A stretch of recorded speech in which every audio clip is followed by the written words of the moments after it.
I can resist everything except temptation.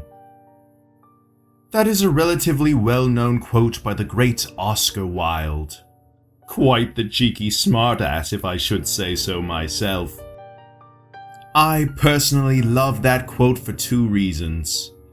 Of course, there's the absurd contradicting nature of the statement, but there is something else that draws me to it. It is the idea of temptation itself. The idea that even with our conscious mind, which prides itself on its own ability to evolve and evaluate the information we're given, as so to encourage us towards self-sustaining actions, we still are subconsciously lured away from our shell of civility, virtue, and intellectualism by our baser instincts. I find this concept very stimulating. What is my temptation? I'm glad you asked, even though technically not a word has been uttered. I am certain that you'll find my weakness rather ridiculous. To the world outside, I am what is known as a weeaboo degenerate. That, of course, is not my official title, so I'd be satisfied with simply being referred to as Sylvester.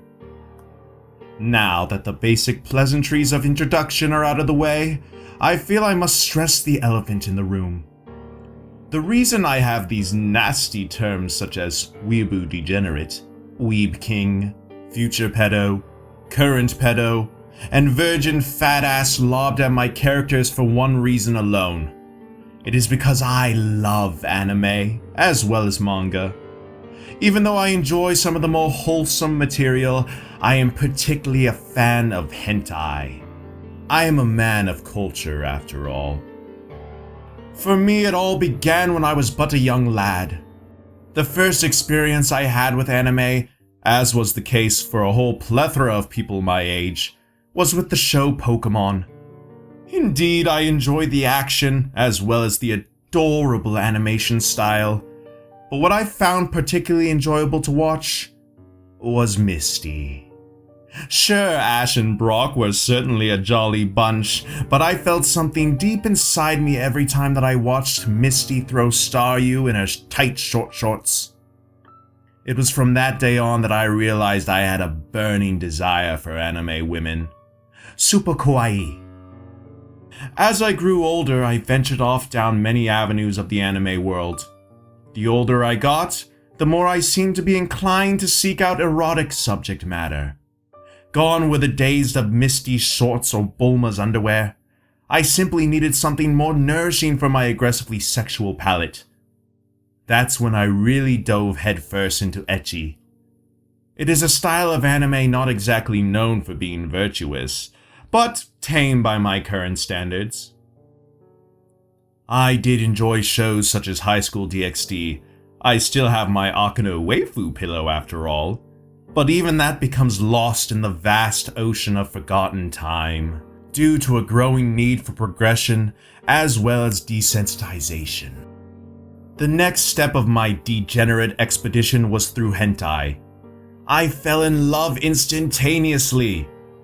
As with all things relating to love though, over the years it becomes tested and starts to gradually wither away, like a tree detached from its roots. A show like Itadaki Seiyuki turned into a show like Euphoria. Still, I was hungry and had to seek out further sustenance. I turned toward exponentially more violent material with the Eroguro genre. Even still, I needed more. I began to become infuriated with the anime world. And then I realized I was really infuriated with the real world. Why couldn't the girls be super kawaii in the real world? I would not have become engrossed with this reality of my own creation if these real girls were as adorable as the fictional ones. Unfortunately, this fictional reality will never satisfy. Then I figured, why not bring my creation into the real world? Logically, it made sense as the next step towards true sexual liberation. It is for this reason I will be journaling my experiments with the bending of reality with hentai. Though I cannot stop you, I'd appreciate as little judgment towards my devotion to the world of hentai. After all, I am the Lord of Hentai, and a Lord of Hentai I am. Experiment number 1.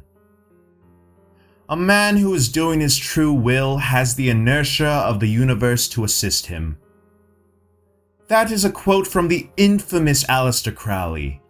You know, he was once hailed by many as the wickedest man in the world. Similar to him, I am certain I will be labeled a degenerate, a villainous creature, and have my name cursed by every living thing that crawls along the earth. However, similar to him as well, I believe I shall be an inspiration after my demise. Instead of Crowley, who inspired a whole religious sect, many shady ritualistic practices done amongst the ruling elite, and for being an influence on Anton LaVey, I will inspire every man who has watched a hentai and thought, I wish real girls didn't suck, and I think I'd be more attractive animated, to follow in my footsteps. Do what thou wilt, I believe the old adage goes. While I was consuming a bowl of Cookie Crisp, I decided to flip on the television and mindlessly indulge myself for a couple minutes. Naturally, I turned to the news, merely out of curiosity for what these harbingers of despair were going to say. The local news was where I was most keen on tuning into. The anchor lady, Tiffany Gundersnatch, who I find very attractive and would love to see in a cute maid outfit, was talking about 3 girls who had recently disappeared. After I laughed at the pseudo-concerned delivery of Tiffany, the kind of delivery you would expect of a sociopath whose job it is to lie and exploit the tragedies of others, I switched off the TV. Slowly, I got up and put my box of Cookie Crisp back into the cupboard.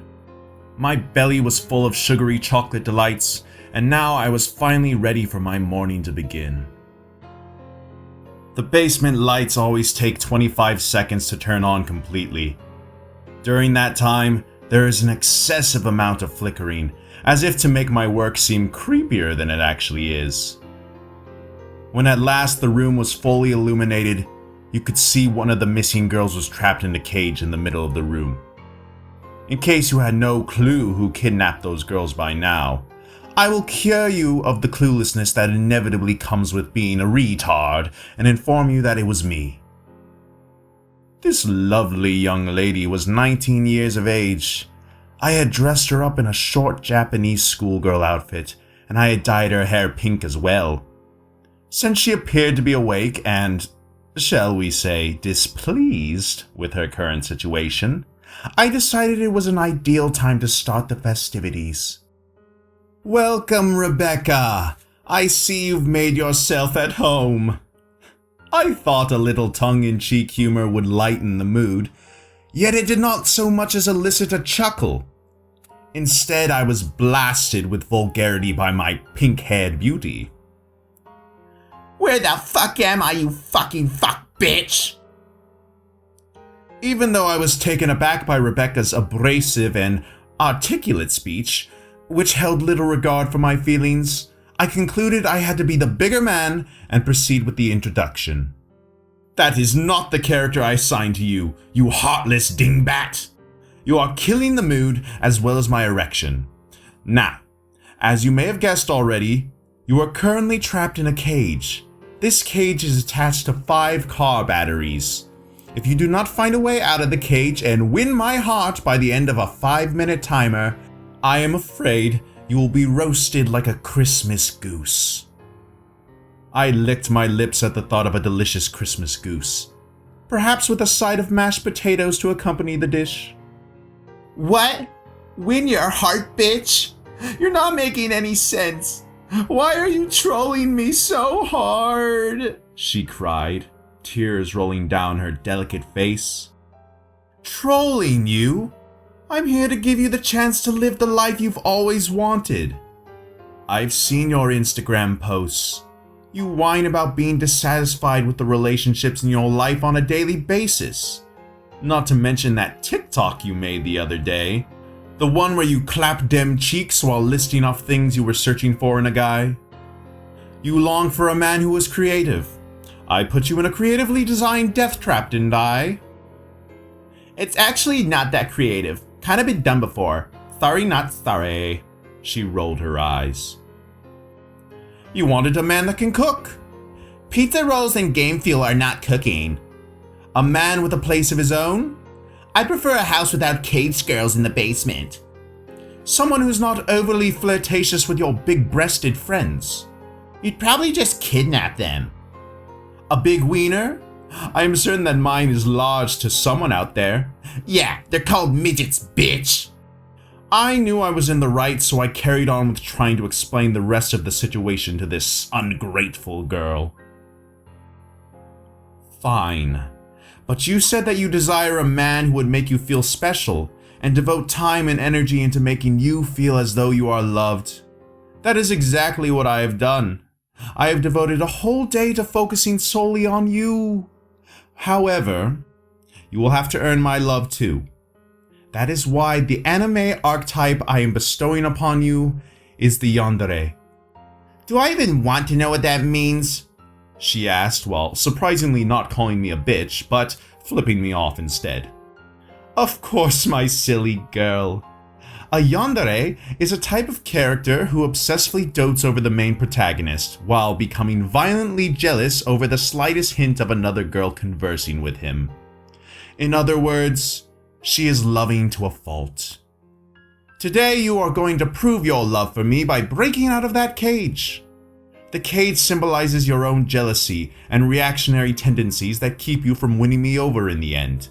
These flaws would deter me, the MC, from falling in love with you for two reasons. The first reason is you keep yourself locked away from others, due to you pushing them away emotionally and physically by your obsession with me. The second reason is because your obsession is detrimental to my health, due to your smothering instinct. You often end up accidentally hurting the MC. I personally love these traits of the yandere. It's what makes them so endearing. That being said, I am still committed to our role-playing, and I am afraid the MC is usually a buzzkill when it comes to the yandere's overbearing nature. I strolled over to the wall, opened up a box, and pressed a little green button. The expression on her face began to seem filled with panic again. What did you just press? While smirking, I turned to face her trembling, caged body. That would be the timer, my little yandere. I know death by electrocution seems hellish, but perhaps I'll incentivize you even further. I pulled out my beloved Akano waifu pillow and proceeded to lay my lips on it in a wave of passion.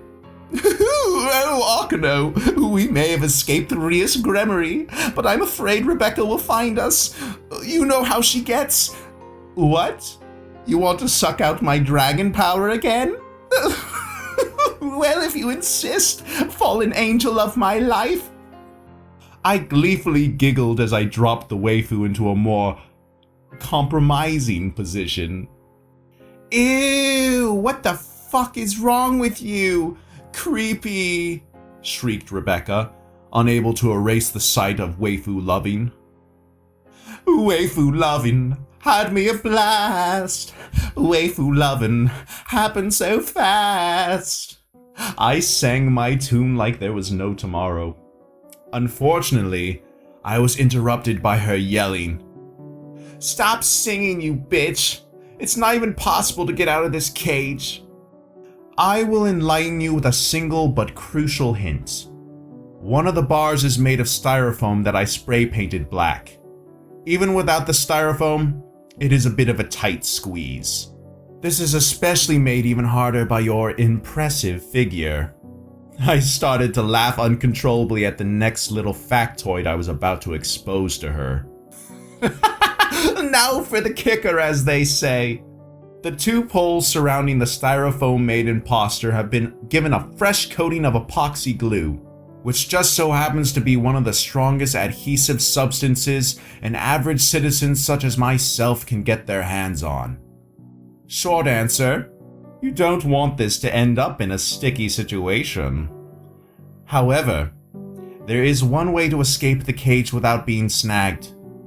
The problem for you is, It requires losing all of your clothes. That's the only way you'll escape for certain. What I failed to realize was that she had stopped listening to my instructions, and instead had already found the styrofoam and tried to dive out of the cage fully dressed, while screaming at the top of her lungs. "I'm stuck, asshole! This creepy outfit you put on me is caught on the bars."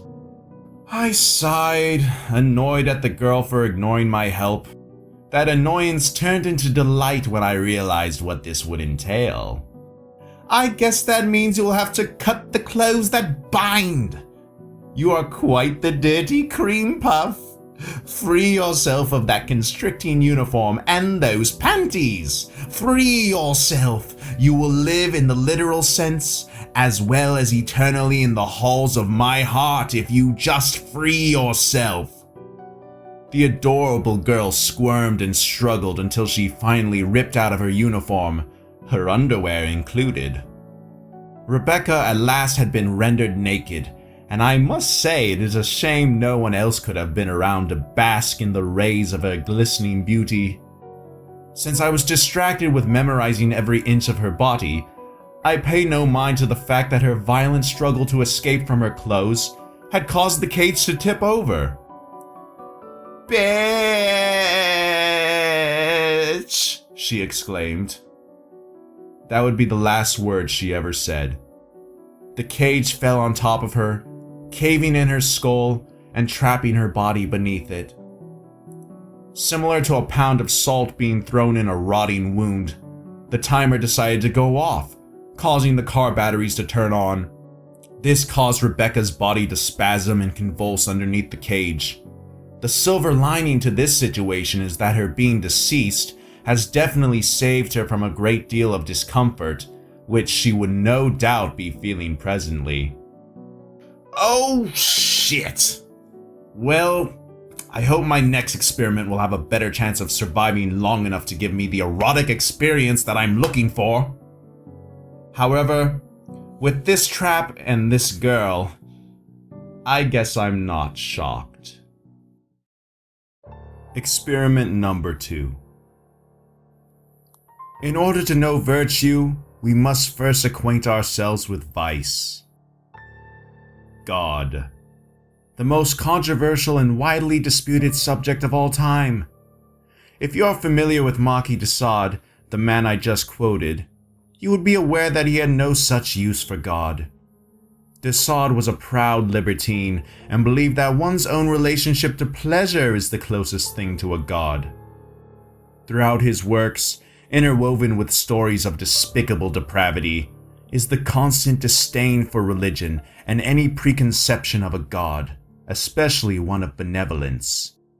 In his case, the denial of our own inclination towards pleasure is the sincerest act of unforgivable sin. Morality to de Sade was identical to that of a prison even greater than the Bastille, for which Marquis de Sade spent 5 years locked away in. I am more agnostic than de Sade in my beliefs, so I do not completely rule out the possibility of an omniscient being. Even if I do not worship a god in the traditional sense, I do believe we are all naturally drawn to worship something. We all worship our own personal gods in order to fill what seems like a god-shaped hole in our soul. For you, as a classic example, it might be money. Perhaps it's the validation you achieve from social media likes and positive comments. It could be the attention you obtain from buying expensive name brand clothing, a celebrity that sang a song you temporarily like, and more often than not, your political leanings. De Sade's god was sadistic sexual encounters, especially his love of sodomy. And my god is anime, mostly of the ecchi and the hentai variety. These are our gods, and the people who worship these gods alongside us are devoted congregation. I hope the reader of this journal has had an enjoyable experience so far. If not, perhaps my next experiment will be more to your liking, especially if you like your women a little meaner. I flipped on the light in my basement once again. After the usual flickering, the light shone across the room like the sun welcoming in a new day filled with possibilities.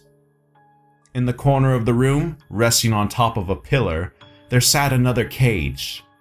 This time there was a slide attached to the cage, leading down to the ground. Inside of the cage was the second girl.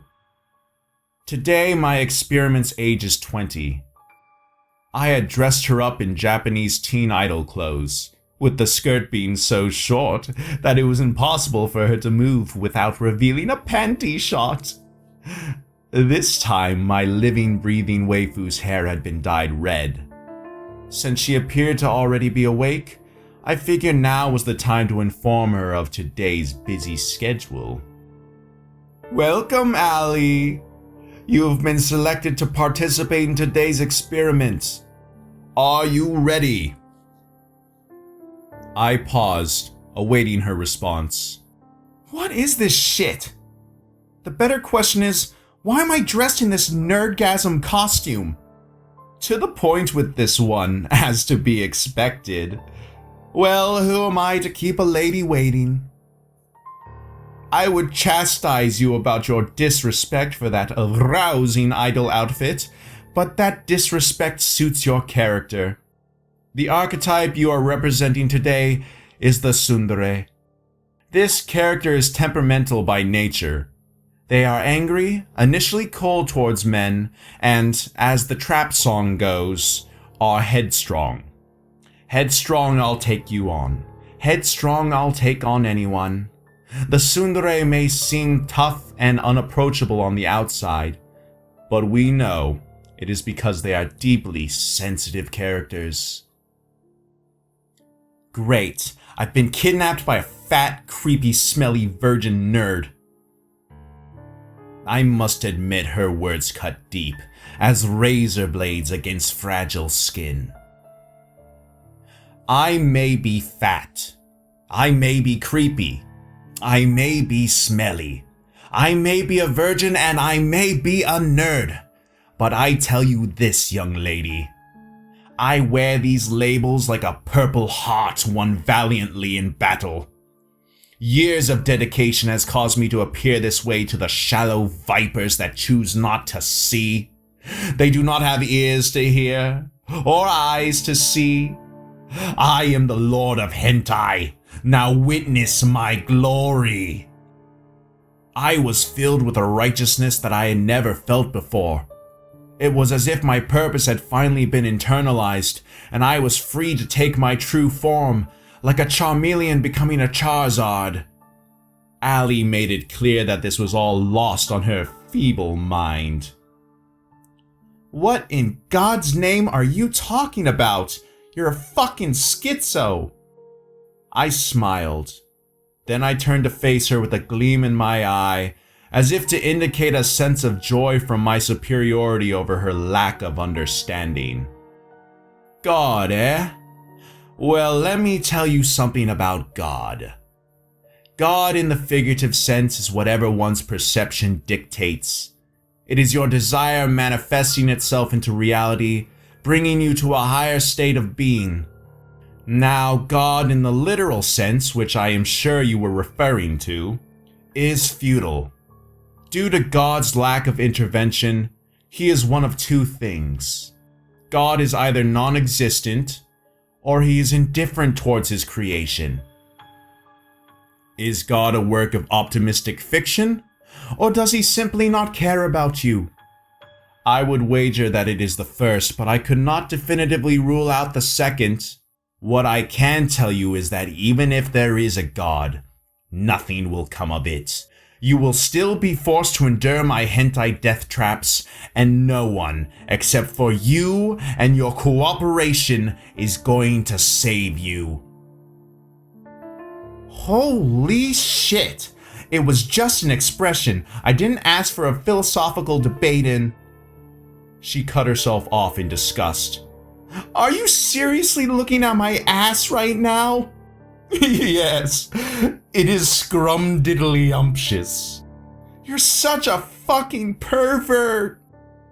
I almost had an orgasm right then and there. Yes! That's the spirit of the tsundere. Finally, we can proceed with the game. I have laid out before you a small obstacle course, which you have 5 minutes to complete. You will first slide down the slide, which has been lubricated with gasoline. Then you will approach the robot I've constructed. This robot is, well, shall we say a bit grabby. My robot Charlie is going to grab your breasts and squeeze them tight. In response to the groping, you are to slap him while simultaneously calling him a pervert. Be sure to yell this at the top of your lungs. What if I refuse, virgin boy? Guessing by her tone, I'd say she thinks she has beaten me. You are always free to choose the outcome you want. Do not think for a moment that I am going to separate you from your God-given right to free will. I smiled, then with a wink, pressed a button which opened the cage. Allie slid down the slide without so much as a hint of apprehension. After reaching the bottom, she turned to face me. I am not going to play your game, and I am not going to let Charlie the perv robot grab my titties. Instead, I'm going to kick you in your tiny man balls. I could not hold in my laughter anymore. It felt as if my abdomen was on the verge of obtaining washboard abs due to the pain in my sides, brought on by my laughing. If I had had a heart attack at that moment, it would not have surprised me. Collecting myself, I calmly brought my eyes to hers. I am afraid that my nutsack shall remain unharmed. Didn't I tell you that you were free to do as you wish? Well, what I failed to mention is that collar I put around your neck. It is not there for the sole purpose of me having a kink for girls in collars. Though sexually stimulating, it is for a different reason. Inside the collar is a lighter. Remember I said that the slide is lubricated with gasoline? Now that you are soaked in flammable liquid, all I have to do is press this little device in my hand, and the collar will ignite. If the collar ignites, then I am afraid you will as well. Your immolation will symbolize the fiery passion of the tsundere, and how it inevitably will lead to your downfall if you do not unveil your true feelings. Are you serious? Allie said, completely overtaken by shock. As serious as the little bow on your pink panties. This remark caused her to give me a disgusted look. Fine, let's get this over with. Allie ran over to Charlie and allowed the naughty animatronic to squeeze her glorious breasts. After a generous amount of time, the robot attempted to go in for a suck. In response to this, she thrashed the robot within an inch of its life. Pervert! She screamed as she slapped its head off. Excellent job! I find myself aroused by this sight. That robot was indeed a dirty pervert who needed to be punished. Now on to our next activity. Right behind the robot, I have laid down 5 different pairs of panties. You are to try each pair on in 1 minute or be forced to defecate in a diaper. I know this is a lot to dump on you, because afterwards I'm certain you will be pooped. My puns are legendary. You're sick. You know that? The way she looked at me while informing me of her opinion took me off guard. The look was not of terror or sadness, but of disappointment. Disappointment in humanity itself. It was as if she was finding out for the first time in her young life that there was nothing to hope for in regards to human decency. Allie did not seem naive, but maybe she was more so than I initially thought.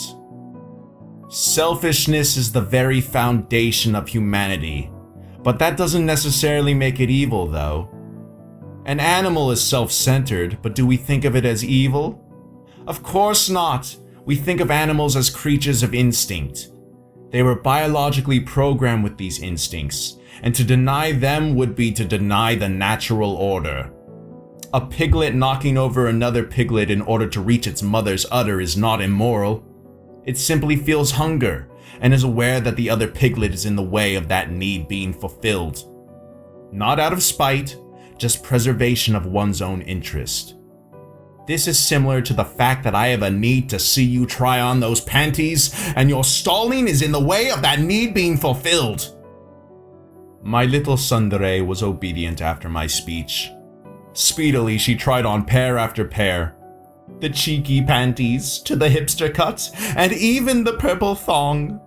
I was enjoying myself far more than my first experiment from the other day.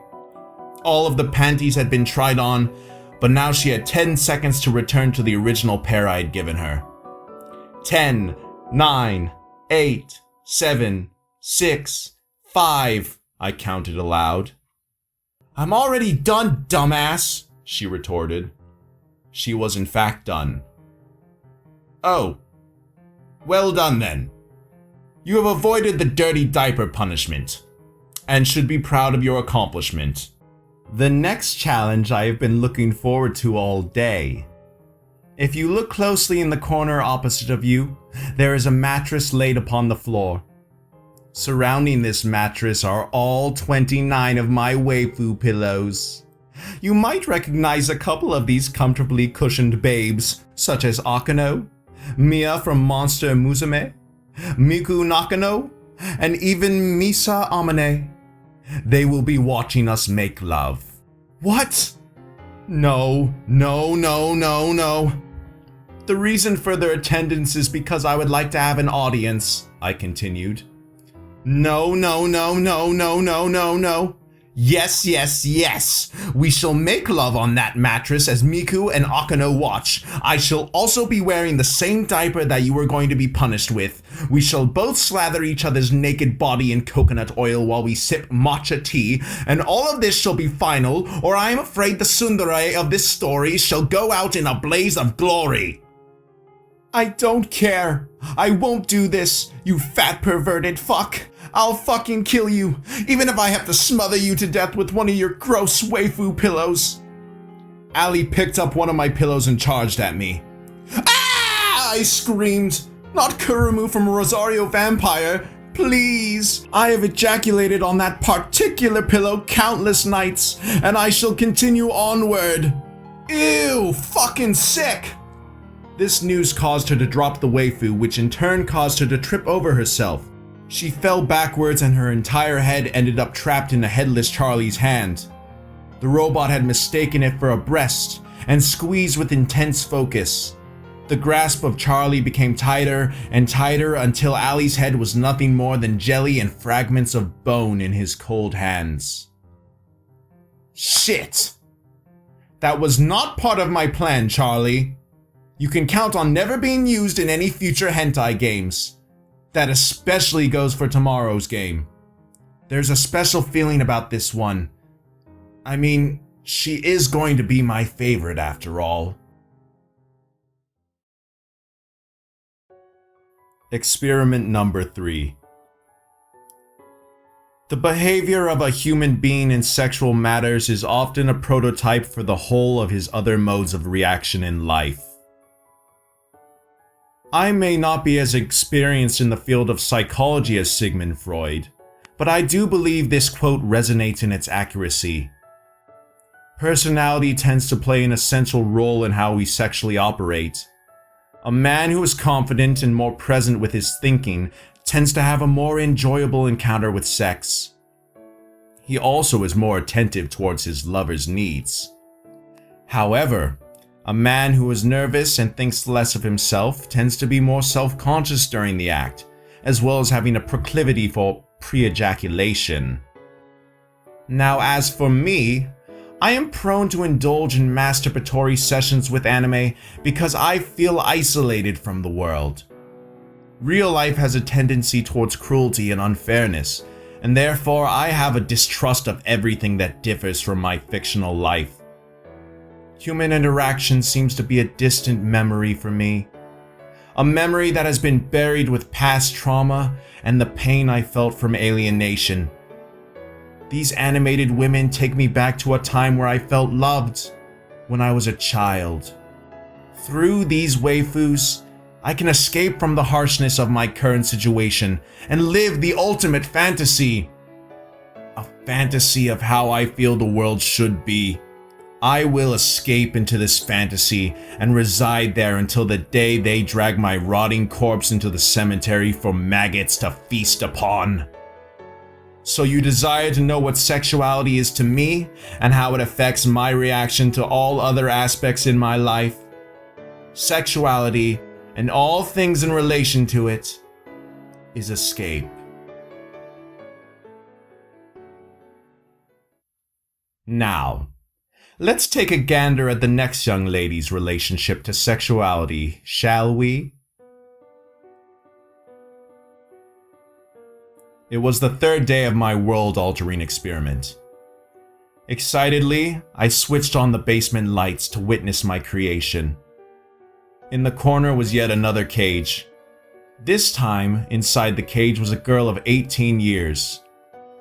Her hair was as black as Blackbeard's beard.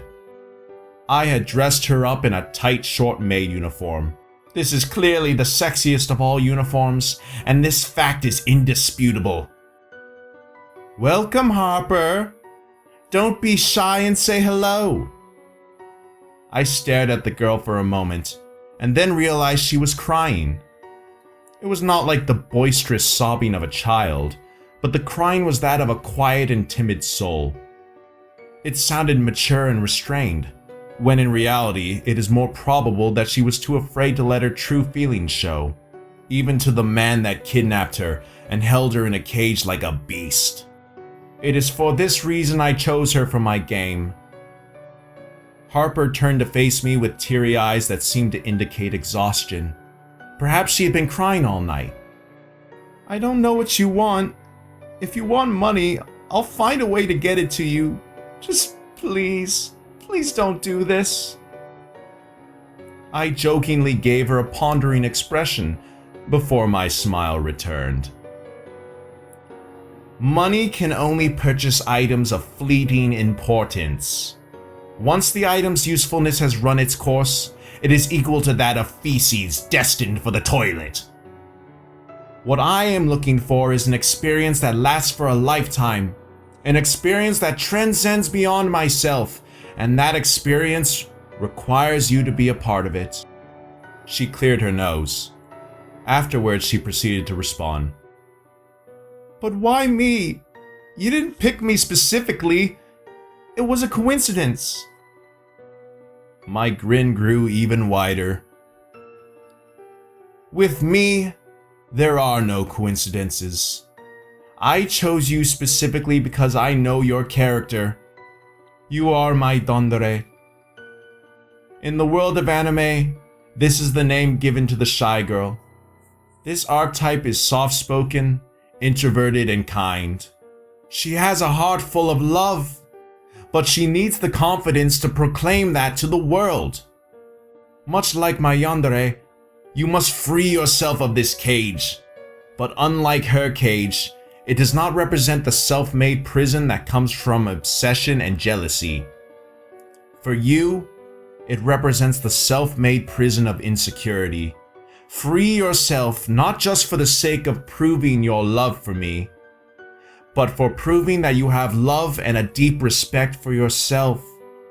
I know you have the strength. Harper seemed confused by the warmness I was gradually adopting into my speech. Before she spoke, I remember staring into her dark blue eyes. It was almost as if I had fallen in love for a moment. I may not be the extrovert I wish I was, but there are better ways to help me come out of my shell. Sometimes it is difficult to get out of our own way. There is no shame in finding salvation through the help of others, I responded. She let out a defeated cry for a second, and then accepted the rules of my game. Alright, how do I get out of here? It really is a simple game. I have given you all the help I can give. All the help in the world can be beneficial in terms of motivation, but only you can free yourself of the cage that you have constructed around your mind. The next thing that came out of this young lady's mouth took me by surprise. And what about your cage? At first I was shocked by her boldness, but then doubt proceeded to take its place. Was this whole game created in order to tighten the chains around my own cage? Have I been the one being tested this whole time? Perhaps I've been failing my tests. Is it too late to escape this cage that I was not aware of? These questions were starting to infuriate me. No! This Yandere will not gain the upper hand. She is to complete the challenge and prove herself. I am the god that judges this world I have created.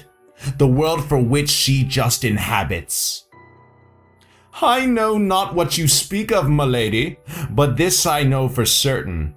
If you do not free yourself of the cage in 1 minute, the C4 pack I have planted below the cage will detonate. This explosive punishment represents the life-shattering consequences of refusing to assert yourself in a world that requires you to do so. The choice is yours, princess. Can you survive? Harper looked at the bars for 20 seconds, then with a single push, broke through the cage. All the bars were replaced by the spray-painted styrofoam poles that I had used earlier for Rebecca's challenge. I congratulated her with all my heart. Outstanding! You see, it never is as difficult as it seems to break out of the cage. We build our own cages, and we can just as easily tear them down. This beautiful creature was finally crying at a higher volume. I did what you asked. Please, just let me go. I won't tell anybody about you, or your love of hentai, she pleaded. I shook my head at her request. Why in heaven's name do you want to depart from me already? We have one last game for you to prove yourself to me as the best girl. Oh, my darling Harper. Are you ready for challenge number 2? You'll let me go? She asked. I promise, milady. I will set you free like the beautiful butterfly I knew you were capable of becoming. Since I seemed to have her obedience, I presented to her the final part of our game. This challenge, I'm afraid, might be a tad bit unpleasant. Are you aware of the manga My-chan's Daily Life? I queried. No, she said in a tone of voice that sounded broken. Well, my dear, it is an erotic story of a maid with the gift of not only immortality, but also the ability to regenerate. Unfortunately, this gift is exploited by her employer and the sadistic patrons that occupy the hotel she is employed at. This leads to sexually humiliating and depraved acts involving torture and dismemberment. One of the first acts of depravity illustrated in My-chan involves a dildo with a relatively small explosive inside the head. I have constructed a similar dildo. You're going to be subjected to this artificial wiener for exactly 3 minutes. If you stop the act at any time, the explosive will detonate. Believe me when I say that the explosive is powerful enough to blow the lower half of your body to bloody chunks. For the first time, she expressed anger at my demands. What? No fucking way! I'll never let you do that! You can't make me! I nodded my head while I exhibited the weapon I was concealing this whole time. You see this gun I personally manufactured? Inside there are pink pellets inspired by Assassination Classroom. I am painfully aware that Assassination Classroom is not a hentai, but I still enjoy the anime, and who's to say I cannot combine the two worlds together? I digress, back to the point. The pink pellets are filled with nitroglycerin.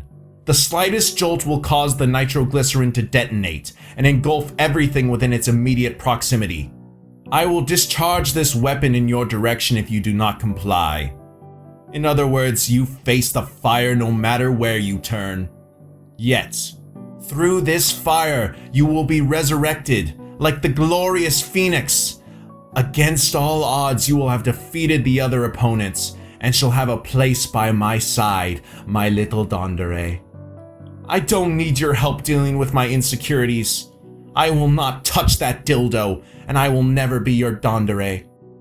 Harper looked at me with fiery scorn. It was a pleasant surprise to see her overcoming her shyness, but I desired love from this girl, not hatred. You will do as I request, I yelled as I strapped on my dildo. I charged at her screaming, "Take off your pants!" Harper dodged my dildo attack by diving out of the way. With no warning, I felt someone kick me in the buttocks. She had successfully gotten behind me somehow. I fell to the ground, which caused my pellet gun to fall out of my pocket onto the floor alongside me. This in turn caused it to start firing rounds off all over the room. "Sorry," Harper yelled while running up the stairs, out of the basement and away from all the destruction and chaos. Oddly enough, I sat there smiling for a moment. She said sorry. Like a true Yandere, she said sorry. As was expected of my experiments, Harper truly was best girl. You are more than likely surprised by my survival. How else do you think you're able to read this journal? My house, on the other hand, was destroyed by the nitroglycerin, and the C4, and the dildo. This matter is made worse due to the fact that I am a fugitive, constantly trying to evade the law. I cannot find a place to settle down since everyone knows what my face looks like. The news all over the country, especially my dear local news station, will not give the viewer a single solitary minute away from my mug. Thank you, Tiffany Gundersnatch, you cunt! All of this will not deter me, though. I will continue to experiment with my love of hentai, and I will find Harper if it's the last thing I do. This is the calling I have bestowed upon myself. My name is Sylvester, and I am the Lord of Hentai. Super kawaii.